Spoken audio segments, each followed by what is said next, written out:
1 Pedro, que é o texto base, né? 1 Pedro capítulo 1.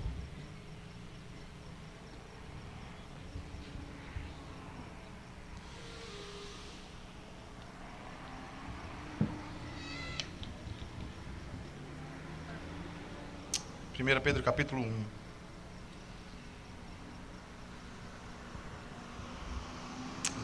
Versículo 3, que é o versículo que tem sido base dessa conferência. Aí você pode deixar agora lá o tema do congresso, da conferência, Renascidos para uma Viva Esperança.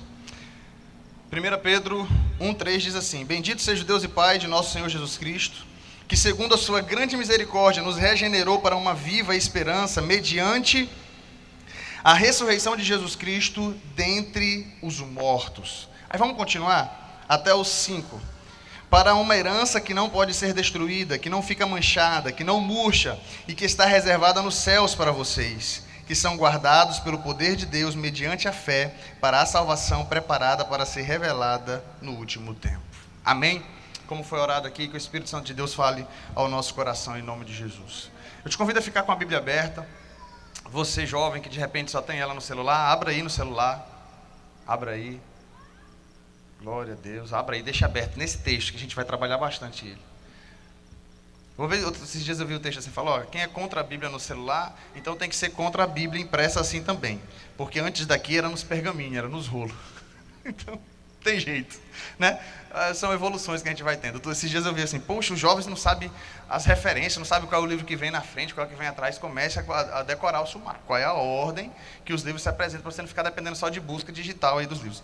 Pode deixar aqui, não tem problema não. Tá tranquilo. Isso aqui é só por causa da tecnologia falhar. Bom, gente, deixa aberto aí que a gente vai falar um pouquinho sobre ela. O ser humano, quando nasce, passa a ter compreensão, e passa a ter compreensão das coisas um pouco mais complexas, né? Ela começa a ter uma certeza. Estou caminhando para a morte. Os pastores gostam de falar, né, que nós estamos em uma fila invisível e a gente não sabe o número da nossa senha. Qualquer hora a gente pode morrer. Qualquer hora a gente pode ir. E como alguém disse certa vez, há duas certezas na vida: a morte e o musical do Roberto Carlos no final do ano, na Globo. A gente vai morrer. A gente vai padecer. Essa é uma certeza que a gente nasce, e quando começa a entender um pouco mais da vida, dos perigos, a gente começa a entender, olha, o ser humano nasce, cresce, se desenvolve e morre. Essa é a lógica. Desde Adão é assim. Depois do pecado, foi o que passou a acontecer com todos nós. E nós nascemos para isso. Mas o texto, nós nascemos para isso no sentido biológico, eu falo. Mas o texto fala sobre renascidos para uma viva esperança. Renascidos quer dizer aqueles que nasceram novamente, ou aqueles que nasceram de novo, ou utilizando João 3, no bate-papo de Jesus com Nicodemos, aqueles que nasceram do alto para uma viva esperança. Significa aqueles que nasceram de novo. A expressão viva aqui faz um contraste com morte. A partir do momento que o Espírito Santo passa a morar em nós, aqui está falando da doutrina da regeneração, do novo nascimento, nós agora temos uma nova perspectiva. Qual perspectiva? Como diz uma canção do Livres para Adorar, que Deus é mais forte que a morte, Ele vive para sempre, com Ele eu vou reinar. E a morte para nós passa a ser simplesmente um rito de passagem. Não é mais o fim, não é mais o estágio final da vida do ser humano, nascer, crescer, se desenvolver e morrer. Isso é simplesmente um rito de passagem para a minha vida eterna, para uma concretização plena com Jesus. Logo eu não temo mais a morte. Logo eu não tenho mais o medo, né? Tudo aquilo que nos foi legado de experiências, já não nos traz esse medo de dizer, olha, qual vai ser o teu futuro? Até porque é isso que a religião nos ensina. E é difícil a gente bater contra isso. Não, ninguém sabe para onde é que vai. Deus é quem sabe, não é só Deus que sabe. Nós podemos ter certeza de salvação. E a gente tem certeza de salvação quando a gente depende dEle, quando a gente confia nele, quando a gente renasce a partir dEle. Nós podemos ter certeza de salvação, a não ser que confiássemos nas nossas obras para a salvação. Isso não é evangelho, isso é paganismo. Confiar nas nossas boas obras, nas nossas boas ações para a salvação, não é evangelho. E aí, de fato, se fossem as nossas obras que nos salvassem, a gente de fato não teria como dizer se seríamos salvos ou não, como se Deus tivesse uma balança. Mas não é isso. Eu costumo dizer, esses dias eu estava evangelizando alguém, e falando exatamente isso. Quantos pecados Adão cometeu para ser expulso do jardim com Eva? Quantos pecados Adão e Eva cometeram? Um pecado. Então não é uma balança. Falando para a salvação. Porque se Adão cometeu um pecado e foi expulso, e as outras coisas boas que ele fez? Ele colocou o nome nos animais, ele cuidava do jardim, ele protegia, ele fazia tudo que Deus havia falado para fazer, mas ele desobedeceu uma única vez. E ele foi expulso do jardim. Por quê? Porque Adão não era mais perfeito. E eu pergunto para você, quem de nós aqui é perfeito? Então, se a gente disser que é como se fosse uma balança para a salvação, estava ruim para nós, porque a gente já cometeu vários pecados. Ah, mas e se Adão tivesse se arrependido naquele momento? Qual foi a sentença que Deus falou? Morte. Então ele não falou assim, olha, se você pecar, você vai morrer, mas se você se arrepender, você ressuscita. Não, pecou, morreu. O salário do pecado é a morte. Alguém precisa morrer. Quem foi que morreu por nós? Jesus. Por isso eu posso ter certeza de salvação, porque a Bíblia diz que aquele que crê em Jesus será salvo. É a nossa fé em Jesus. E essa fé, ela é algo tão extraordinário que ela não é sinônimo de acreditar só. Sinônimo de acreditar é quando, eu imagino, a gente tem acreditado que desde 2006 o Brasil vem no Hexa. Vai nessa força, Brasil, né? E a gente fica naquela fé, naquela emoção, naquela alegria, vai, e nunca vai. De 2002 para cá, não tem ido. A gente acredita que pode, mas não é essa fé, a fé salvífica. A fé salvífica é aquela que é tão poderosa, que é gerado por Deus em nós um novo nascimento. Nós renascemos para uma nova vida. Nós nascemos de novo. E quando nós nascemos de novo, nós podemos ter uma convicção. Nós podemos ter uma esperança viva de que nós viveremos com Jesus por toda a eternidade. Nós podemos ter uma esperança viva de que, se dependesse de nós, tadinho da gente, se dependesse muitas vezes da nossa bondade para irmos para o céu, que certeza nós teríamos? A única certeza seria de condenação. Porque embora nós imaginemos renascidos para uma nova esperança, nós ainda temos as nossas falhas. Mas a grande questão é que Deus nos posiciona a partir agora. Agora eu sou renascido, Ele nos posiciona. E posicionado você tem uma liberdade que o ser humano caído não tem. Que liberdade é essa? Você pode pecar se você quiser, mas você também pode dizer não para o pecado. Essa é a liberdade em Cristo. O ser humano sem Jesus, que acha que é livre, ele não é. Ele está preso no vício, ele está preso no adultério, ele está preso no pecado. Ele se esmera, ele se esforça, ele fala, mas eu amo a minha esposa, mas ele não consegue ser fiel a ela. Ah, mas eu amo a minha vida, eu amo a minha saúde, ele não consegue libertar-se do vício. Que liberdade é essa? Ele está preso, condicionado ao pecado. Mas uma vez renascido, uma vez salvo em Cristo, a liberdade é tão grande que agora não é aquele exato oposto no sentido de que ele era preso no pecado, agora ele é preso na santidade. Ele quer pecar e não consegue, não é isso. É uma liberdade tão extraordinária que você peca, se você quiser, mas você também consegue resistir, porque o Espírito Santo de Deus habita em você. Porque o Espírito Santo de Deus habita em nós. Fomos renascidos para uma viva esperança. E é mais ou menos isso que Pedro, só nos aspectos introdutórios da carta, está falando. É rica demais esses 3 primeiros versículos dessa carta. Mas antes de nós prosseguirmos, o contexto dessa carta está falando de irmãos que estão passando por dificuldades, estão passando por lutas, que nessa vida cotidiana estão sendo perseguidos. Pedro direciona essa carta aos irmãos que estão, ele vai usar esses pontos geográficos, né? Um ponto na Galácia, na Capadócia, na Ásia e na Bitínia. Esses crentes não possuíam uma elevada condição financeira.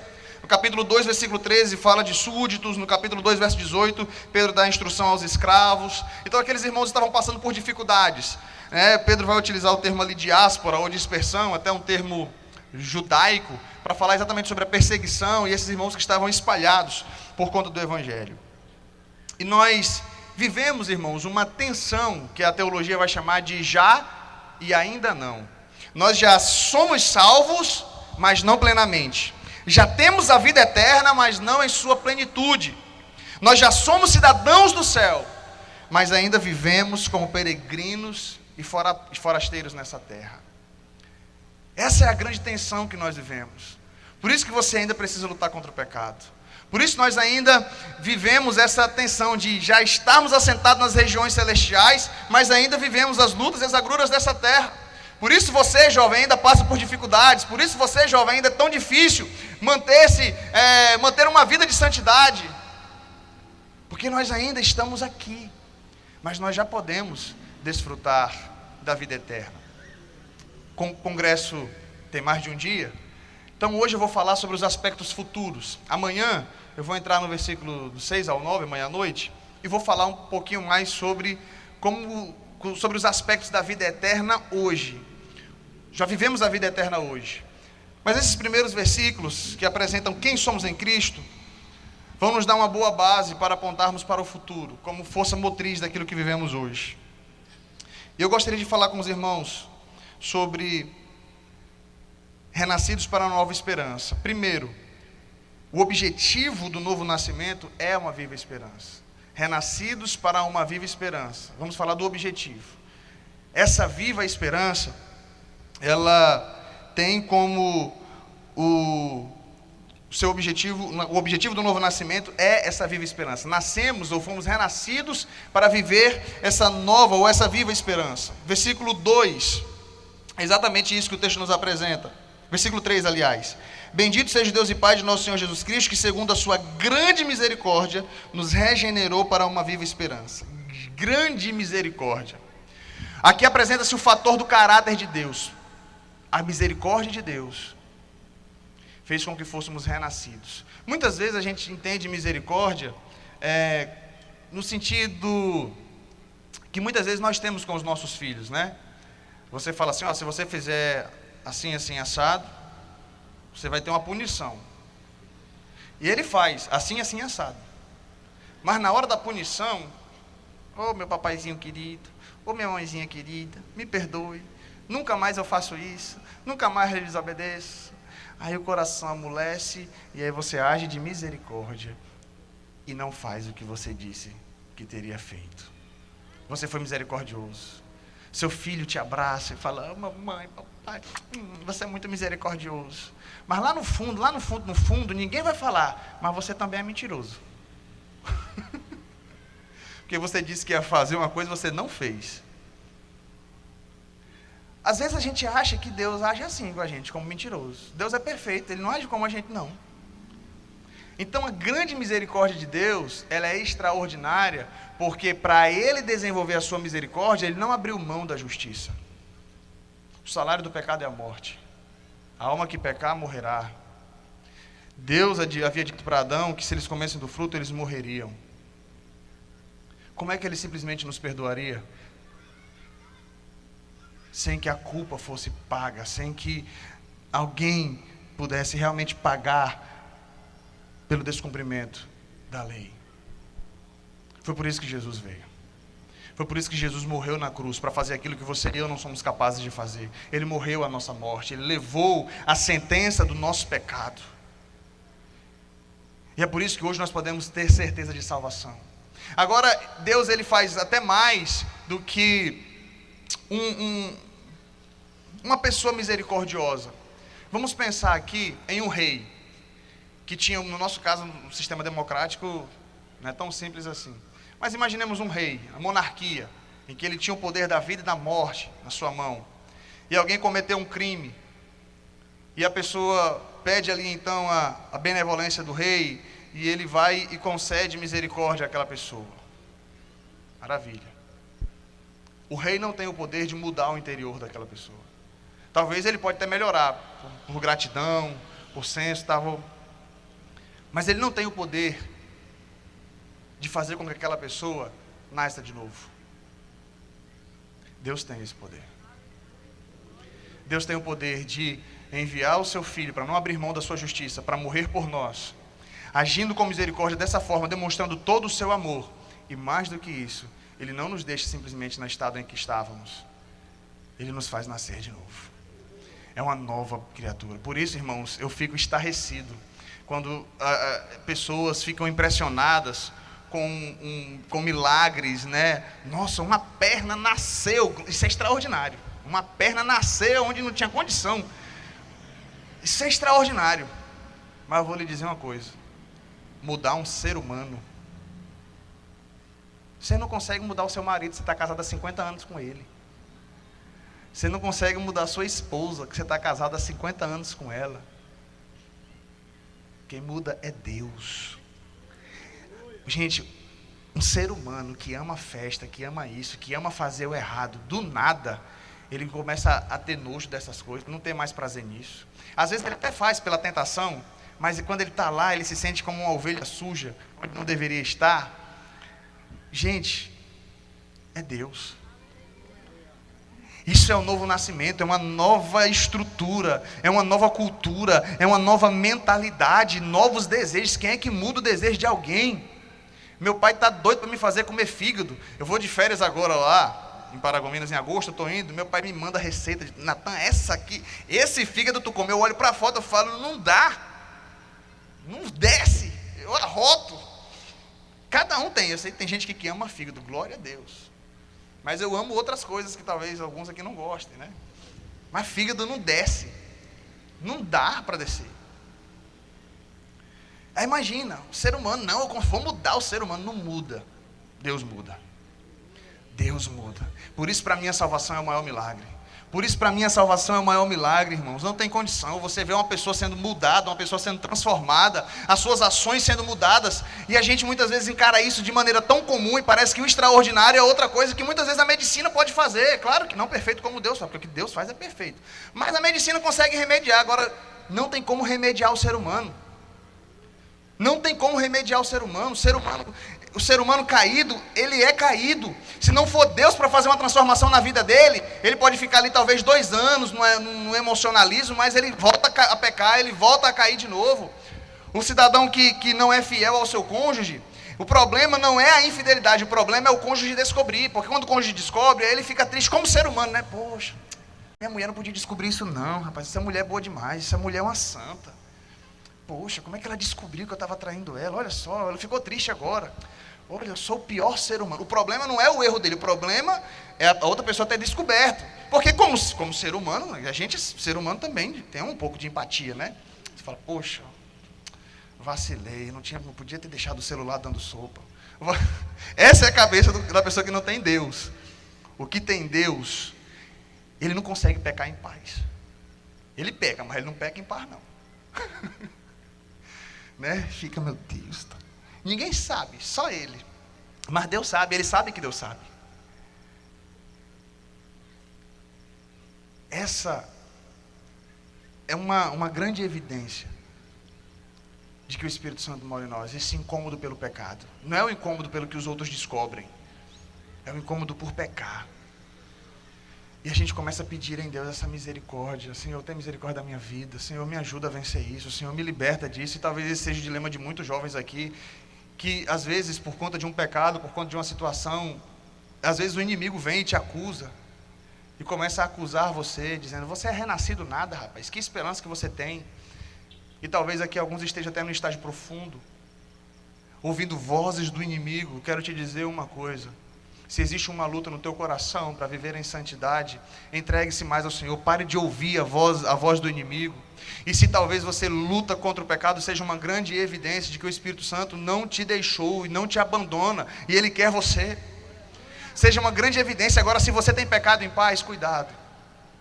Se você está na igreja, fazendo parte do louvor, namorados e namoradas, ouvindo tudo que a internet diz aí que não tem problema, não tem problema. Deixa a gente viver como a gente quer, mas estamos aqui no altar, levantando a mão, louvando a Deus, glorificando a Deus, mas lá no quarto da casa, jovem, você jovem, está pecando em paz, cuidado. Se você está pecando em paz, cuidado.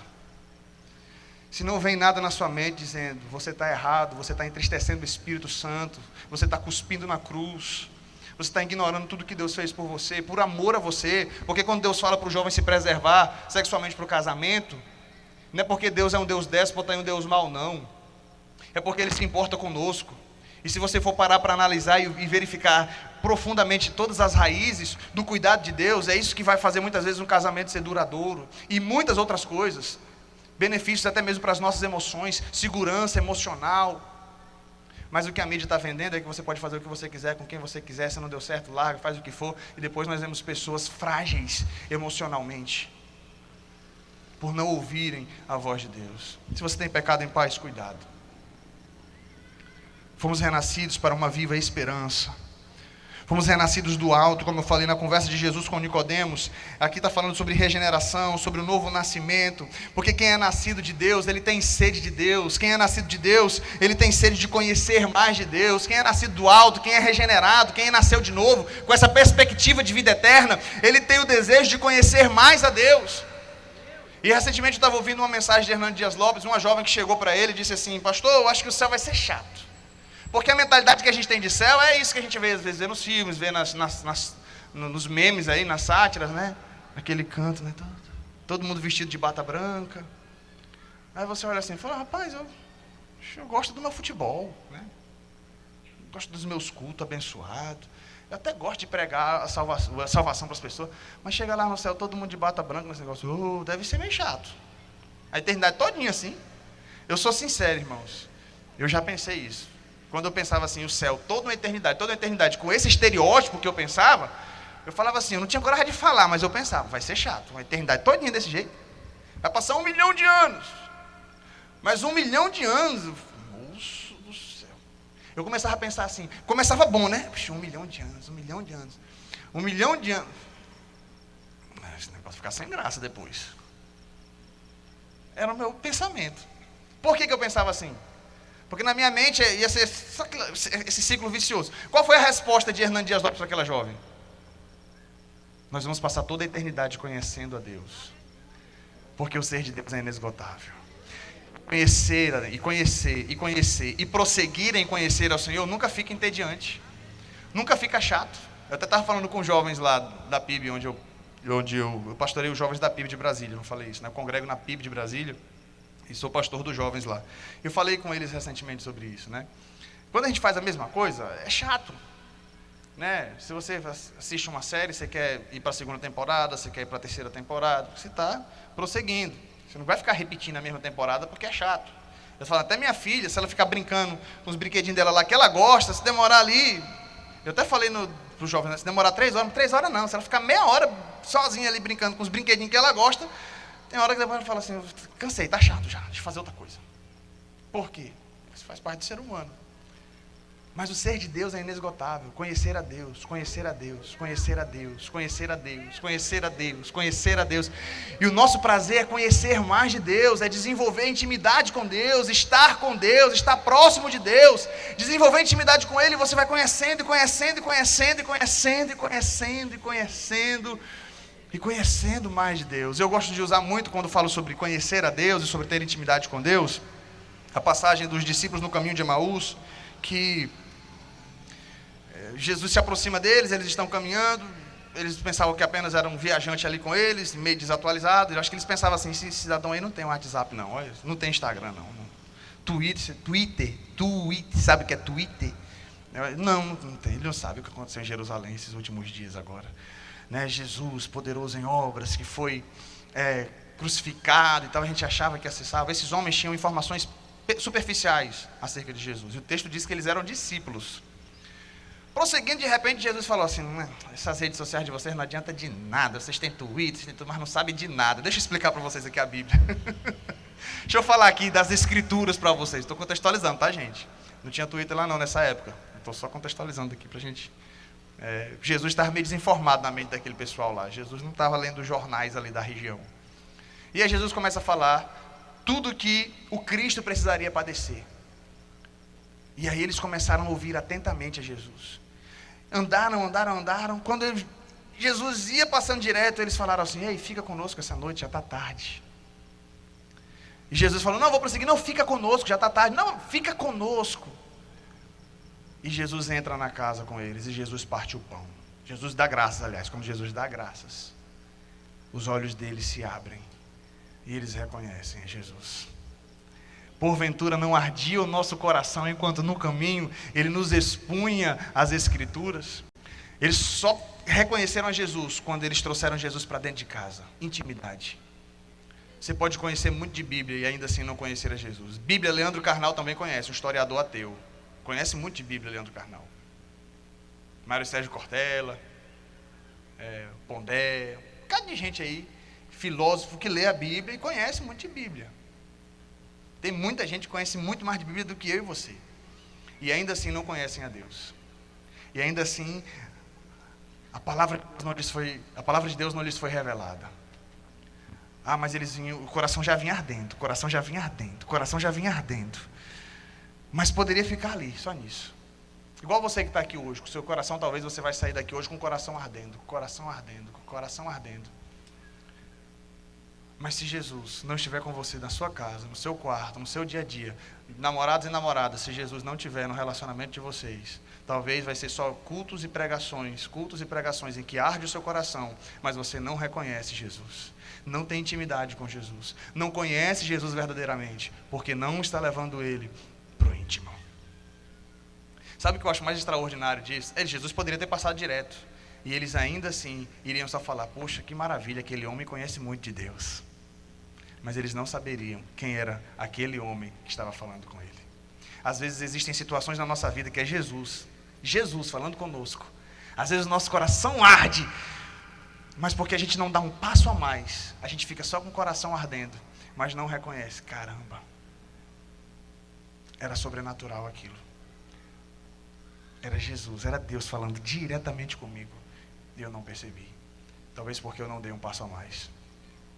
Agora, nessa mesma história da ressurreição, tem uma pessoa que não precisou Jesus falar muito, e isso me enche o coração.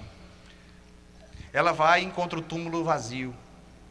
E ela olha um homem e ela acha que é o jardineiro, por conta da aparência. E ela fala assim, onde colocaram o meu Senhor? Ele fala uma palavra, Maria. Ela fala, Rabone. Rapaz, ele precisou conversar horas e horas com aqueles outros dois que eram discípulos. Horas e horas conversando. Eles só perceberam quando eles falaram, entra em casa. Maria tinha intimidade com Jesus. E embora, por conta da aparência, ela não tenha conhecido, quando ele falou o nome dela, ela falou, é ele. Conhecer a Deus, é isso que a gente vai fazer por toda a eternidade, conhecendo a Deus.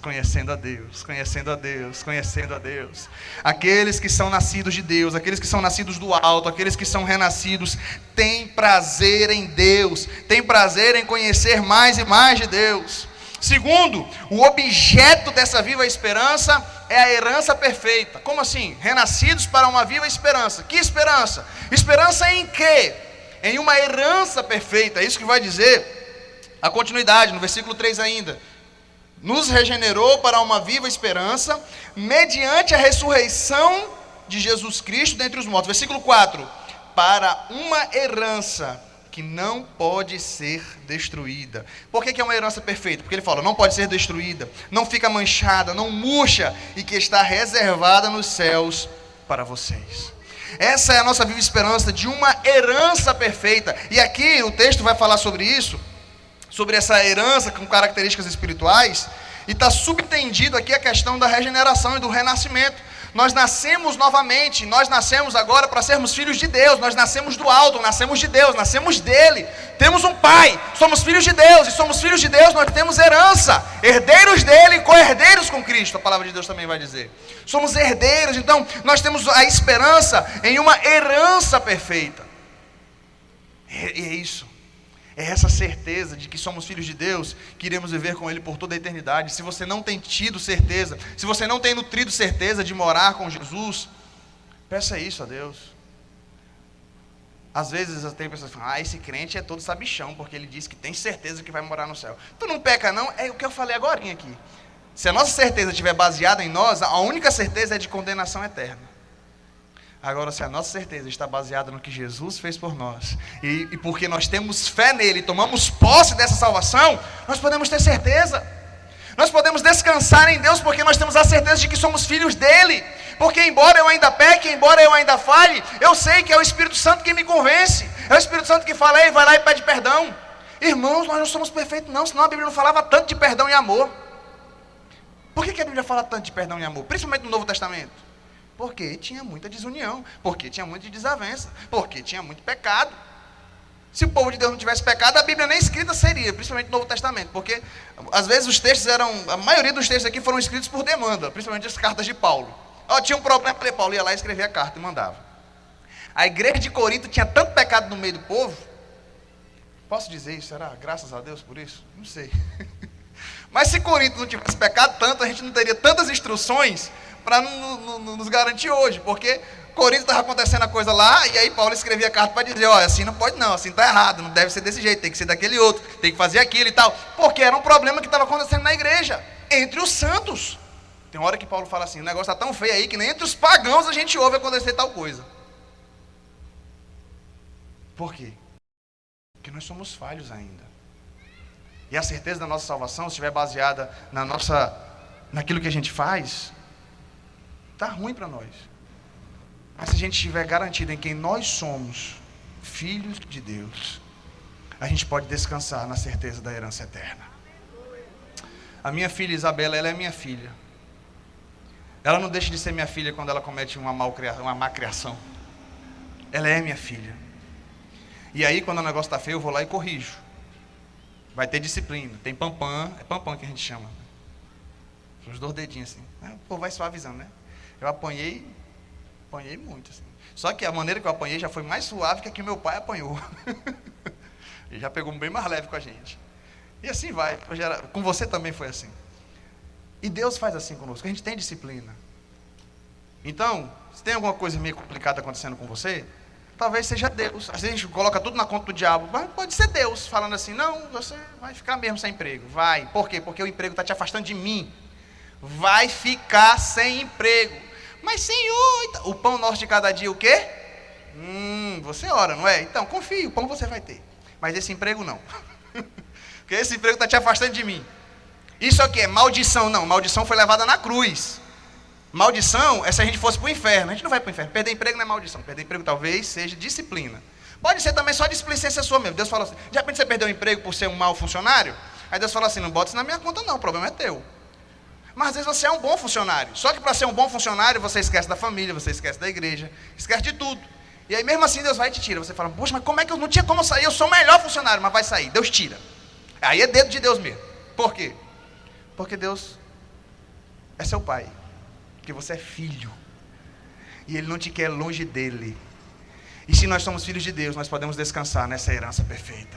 Renascidos para uma viva esperança. Nascemos de novo, o Espírito Santo morando em nós, para uma esperança de vida eterna com o Senhor. É isso que nos aguarda, essa herança perfeita. Que a traça nem a ferrugem pode corroer. Jesus vai dizer isso no Evangelho. E prosseguindo, já para finalizar, não vou me delongar muito.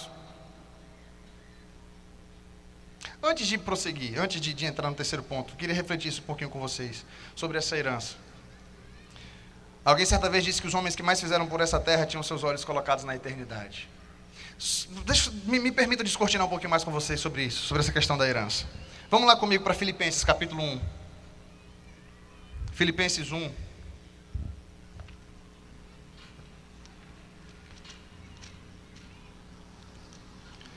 A partir do versículo 21, olha o que diz. Paulo está preso aqui. Ele está falando com os irmãos ali de Filipos. Porque para mim o viver é Cristo e o morrer é lucro. Entretanto, se eu continuar vivendo, poderei ainda fazer... Preste bem atenção nisso. Porque para mim o viver é Cristo e o morrer é lucro. Entretanto, se eu continuar vivendo, poderei ainda fazer algum trabalho frutífero. Assim não sei o que devo escolher. Estou cercado pelos dois lados, tendo o desejo de partir e estar com Cristo, que é incomparavelmente melhor, mas por causa de vocês é mais necessário que eu continue a viver. E convencido disso, estou certo de que ficarei. E permanecerei com todos vocês, para que progridam e tenham a alegria da fé. Preste atenção aqui comigo. Preste atenção no que Paulo está dizendo, por favor, foca aqui. Se você está meio desligado, se liga aqui agora um pouquinho em mim. Olha o que Paulo está dizendo. Para mim o viver é Cristo e morrer é lucro. Morrer é lucro. Como que morrer pode ser lucro? Aí Paulo diz, No versículo 23, eu estou cercado pelos dois lados, porque tendo o desejo de partir e estar com Cristo. Paulo tem o desejo de morrer. Será que Paulo está em depressão? Paulo está preso, mas Paulo fala 16 vezes nessa carta de Filipos aqui sobre alegria. Esse cara não está em depressão. Capítulo 4 ele vai dizer assim: alegrai-vos, outra vez vos digo, alegrai-vos, né? Seja conhecido diante de Deus as vossas petições e tal, e a paz de Deus que excede todo entendimento guardará o vosso coração e as vossas mentes em Cristo Jesus. Lá na frente ele ainda vai falar sobre, eu aprendi a passar fome, aprendi a ter abundância, eu posso todas as coisas naquele que me fortalece. Esse cara está dizendo que ele tem o desejo de partir e estar com Cristo, o que é infinitamente melhor. Você tem noção disso? Quem é que quer morrer agora aí? Levante a mão. Misericórdia. Paulo queria. Por que a gente não quer morrer? Eu acho que a grande questão é essa. A grande pergunta que a gente precisa fazer é, se a gente está falando aqui de uma herança perfeita, eu acabei de falar aqui, da herança do céu, que nos aguarda aqui um bocado de irmão glorificando, aleluia. Mas e se a gente falasse assim, vai ser agora? Não, agora não, espera um pouquinho, né? Agora, deixa para o dia do arrebatamento, né? Se o arrebatamento for agora, amém. Mas se não for isso, pastor, né? Por favor, né? Não pare de falar essas coisas. A grande questão é o porquê. Por que você não quer ir agora? Se você disser que é porque você ainda tem alguns prazeres que você quer viver aqui na terra, então para você o céu não é melhor do que essa terra. Percebe que é um choque? Porque se o céu é melhor, mas eu quero ficar aqui para desfrutar de alguns prazeres aqui dessa vida ainda, então eu estou dizendo que o céu pode esperar. Eu tenho um sonho de sair com minha família, ir lá nos Estados Unidos, conhecer a Disney, lá os outros lá, como é que o outro lá que tem lá de filme, pessoal, Universal, né? Eu tenho vontade dessas coisas. Se desse todas as possibilidades, Natan, olha, terminou aqui a conferência, segunda-feira, eu só falo, ó, as férias em agosto, ó, tá tudo pago, é só ir. Meu amigo, espero muito não, né? Reuniu ali tudinho, vamos agora. Por que para o céu assim, espera, a gente não canta mais, Jesus volta logo, pois eu quero já subir. Não, eu quero ver meus filhos se formar. Não estou falando de alegrias ruins, não, estou falando de alegrias, prazeres justos e bons. Mas que ainda assim, se a nossa resposta for essa, tem alguma coisa equivocada no nosso raciocínio. Mas se por outro lado você falar assim, eu quero tanto céu que eu vou tirar a minha vida para ir para o céu, aí é egoísmo. Aí também é errado, porque é só Deus que pode fazer isso. Qual é a lógica da situação? O que Paulo está dizendo aqui? Paulo está dizendo no versículo 24: mas por causa de vocês é mais necessário que eu continue a viver. Por causa de vocês é mais necessário que eu continue a viver. Versículo 25: e convencido disso, estou certo de que ficarei e permanecerei com todos vocês para que progridam e tenham alegria na fé. Paulo sabia que ele não ia morrer nesse primeiro aprisionamento. Ele morreu depois, no segundo aprisionamento em Roma. Mas aqui não. Olha o que Paulo está dizendo aqui. Eu tô aqui, ó. Partir e estar com Cristo, que é infinitamente melhor. Mas eu sei que eu devo ficar. Por quê? Para desfrutar dos prazeres dessa terra? Não. Para servir. Para servir. Então a gente só não vai porque Deus tem propósito na nossa vida aqui ainda. A gente só não vai porque Deus tem propósito. E aí sim, no sentido da família, eu quero criar minhas filhas, quero que elas amem a Jesus, quero que elas conheçam a Deus, quero que elas progridam na fé, e tantas outras coisas, serviço que Deus tem para você desenvolver aqui na terra. Então, o nosso porquê de não querer ir para o céu agora tem que ser essa: Deus tem coisas extraordinárias para fazer na minha vida aqui, tem uma herança perfeita para mim, maravilha, no último tempo irá se revelar, no dia que eu morrer aqui eu vou estar com Cristo, no dia que Ele me chamar, amém, mas até lá, eu tenho um propósito aqui. Por isso não faz sentido, jovem, você está na faculdade com o propósito prioritário de ganhar dinheiro. Porque se o seu prazer é ganhar dinheiro e ter estabilidade financeira, você não está vivendo o propósito do reino. Nós estamos aqui para servir. A sua vocação, a sua profissão, em primeiro lugar, servir. O reino de Deus em primeiro lugar. Vai servir também para o seu sustento, glória a Deus. Vai servir também para a sua manutenção aqui nessa terra, desse corpo físico, maravilha. Mas se a gente não tem o reino de Deus como prioridade, a gente está equivocado na nossa vivência aqui. Se de segunda a segunda eu tenho vivido só pensando no pão de cada dia, alguma coisa está errada. Eu costumo dizer assim, eu comprei o carro. Para que serve esse carro? Normalmente, para me locomover, né? Para ir para o meu trabalho, levar minhas filhas na escola, tal. Mas alguém poderia falar assim, não, eu comprei esse carro para ele ficar no posto de gasolina abastecendo. Tem sentido? Tem lógica? Qual é o propósito da sua vida? O propósito da minha vida é comer, beber e dormir. É a mesma coisa, É de trabalhar. Trabalhar para que eu consiga comer, beber e dormir. É um carro que está parado no posto. Não está vivendo, não está cumprindo o propósito pelo qual ele foi criado.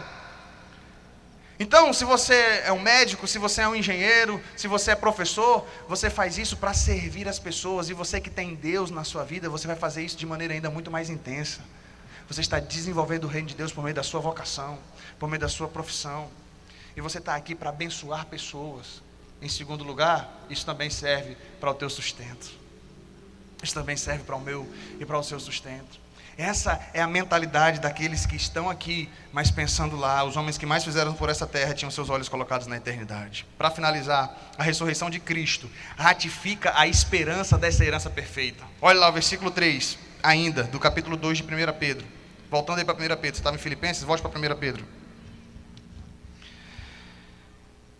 Nos regenerou para uma viva esperança mediante a ressurreição de Jesus Cristo. Aí você pode pensar assim, como assim eu nasci de novo? Esse negócio, né, é muito místico, muito, né, nasci de novo. Nicodemos não entendeu isso quando Jesus estava falando para ele. Como assim nascer de novo para uma viva esperança, uma herança perfeita? O que significa isso? No nosso batismo, né? Morremos com Cristo e ressuscitamos com Ele. A ressurreição de Jesus é a prova de que nós viveremos com Ele por toda a eternidade.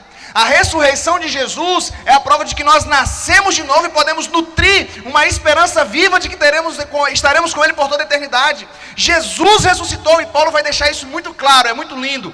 1 Coríntios capítulo 15, vamos lá comigo, 1 Coríntios 15. Paulo aqui concordando, Pedro e Paulo falando a mesma coisa. Só que Pedro está sendo rápido no seu discurso. Paulo aqui agora ele vai explicar um pouquinho da ressurreição de Cristo. O que está acontecendo aqui? Lembra que Jesus falou, né? Eu vou, mas eu volto a buscar vocês. Ele não falou quando. O povo daquela época estava esperando. Alguns estavam até deixando de trabalhar. Lá, Paulo vai falar isso para os Tessalonicenses lá. Não, Jesus vai voltar, moça. Ele foi agora e está já voltando. Só que o pessoal começou a morrer nesse meio tempo. E aí, o que vai acontecer com esse povo que morreu? Jesus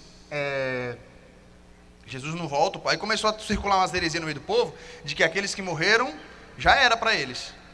E aí Paulo vem aqui no capítulo 15 dizer, olha, os primeiros versículos estão falando da ressurreição de Jesus. Como é que vocês dizem que Jesus ressuscitou e agora estão pregando que os mortos não ressuscitam? É claro que aqueles que morreram em Cristo, ressuscitarão primeiro e tal. Depois Paulo vai falar isso também lá aos Tessalonicenses. Mas Paulo está dizendo aqui, versículo 20, de fato Cristo ressuscitou dentre os mortos, sendo ele as primícias do que dormem. Aí ele vai prosseguindo, versículo 19, se a nossa esperança em Cristo se limita apenas a essa vida, somos as pessoas mais infelizes desse mundo. Olha o que Paulo está dizendo. Você está dizendo que a nossa esperança em Jesus é só nessa vida, não tem uma vida posterior, não tem uma herança perfeita? Poxa, Jesus ressuscitou. Vocês creem que Jesus ressuscitou? Essa é a base para a crença de que nós ressuscitaremos com Ele. Aí Paulo prossegue no versículo 32. Se como homem eu lutei em Éfeso contra feras, qual foi o meu proveito se os mortos não ressuscitam? Comamos e bebamos, porque amanhã morreremos. O que Paulo está dizendo é, gente, eu estou me colocando em risco. Eu estou sendo um tolo então, porque eu posso morrer a qualquer hora. É melhor ficar aqui e esperar Jesus voltar. Ou se não, de que adianta se Jesus não vai levar as pessoas que morreram? Comamos e bebamos. Amanhã morreremos e tchau, é só isso mesmo. A vida, aqui, se acaba aqui. Mas Paulo está dizendo, nós sabemos que não é isso. Jesus ressuscitou. E essa é a prova de que nós ressuscitaremos com Ele. Tem uma frase de um pensador que eu não me recordo agora o nome dele, mas ele diz o seguinte, os nossos parentes nos levam até a sepultura e nos deixam lá. Deus não faz isso. Nós vamos ressuscitar. Um dia nós teremos os nossos corpos glorificados e transformados, e estaremos com Ele por toda a eternidade. A ressurreição de Cristo é a garantia de que nós viveremos com Jesus por toda a eternidade. A ressurreição de Jesus é a garantia de que a nossa fé não é vã. A ressurreição de Jesus é a garantia de que nós viveremos com Ele por toda a eternidade. Renascidos para uma viva esperança mediante a ressurreição de Jesus Cristo. Renascidos para uma viva esperança mediante a ressurreição de Jesus Cristo. Eu quero finalizar com uma pergunta. Se nós renascemos para uma viva esperança, e essa esperança tem a ver com a expectativa da vida eterna e gloriosa ao lado de Cristo, Você anseia por isso? Essa é a minha pergunta. Se nós renascemos para uma viva esperança, e essa esperança tem a ver com a expectativa da vida eterna, gloriosa ao lado de Jesus, você anseia por isso? Você anseia para que Jesus volte agora? Não anseia pela morte não, tá? Só estava trazendo aqui uma reflexão. Mas você anseia que Jesus volte agora? Eu casei virgem, né? Então, sempre fui crente na igreja o tempo todo. E até eu casar eu ficava pensando assim, poxa Jesus, eu não vou saber o que é isso, não vou casar e tal. Depois que eu casei, eu pensei, né, é uma maravilha o casamento, glória a Deus. Mas depois, aquele meu pensamento de jovem ali, né? O céu é melhor. Muito melhor estar com Jesus. É muito melhor estar com Jesus.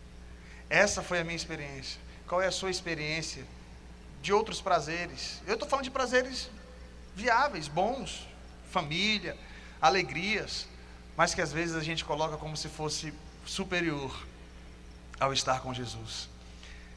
E a gente não canta mais assim com todo aquele ímpeto, volta Jesus agora. Quase a gente não canta mais aquela música Maranata. Canta de vez em quando. Vem Jesus, Maranata, ora vem Senhor Jesus. Essa deveria ser a nossa oração constantemente, ansiando e desejando estar com Jesus, ansiando a eternidade, a vida eterna com Ele. Essa foi a expectativa dos cristãos durante toda a era. Se perde-se a expectativa da volta de Jesus, perde-se muito do cristianismo e da ética e pensamento cristão no nosso meio. Esses irmãos aqui estavam sofrendo perseguição, lutas e agruras, e talvez isso intensificasse ainda mais o desejo da volta de Jesus. Talvez seja essa a questão. A nossa condição de vida no Brasil tem melhorado um pouquinho mais, e a gente começa, né? Tá bom aqui. Mas qual será o clamor dos nossos irmãos lá no Oriente Médio? Qual será o clamor dos nossos irmãos que estão em um local de igreja perseguida? Eu acho que eles devem clamar e cantar com toda intensidade. Vem Jesus, Maranata, ora vem Senhor Jesus. Vem Jesus, Maranata, ora vem Senhor Jesus. Essa deve ser a nossa oração. Se nós, finalizando o contexto de Paulo, se nós esperamos em Cristo apenas para essa vida, somos os mais miseráveis de todos os homens. Se Jesus para você é alguém que pode apenas limitar-se a bênçãos materiais e espirituais, se o que você espera de Jesus se limita a coisas materiais, nós somos os mais infelizes, ou os mais dignos de compaixão. Agora, se a nossa esperança está naquilo que Ele tem para nós, na vida eterna, e conseguimos entender a dimensão dessa vida eterna, que é incorruptível, que é muito superior, é isso que ele está dizendo no versículo 4, uma herança que não pode ser manchada, aí nós temos a compreensão do que é ser renascidos para uma viva esperança. Quero te convidar a ficar de pé.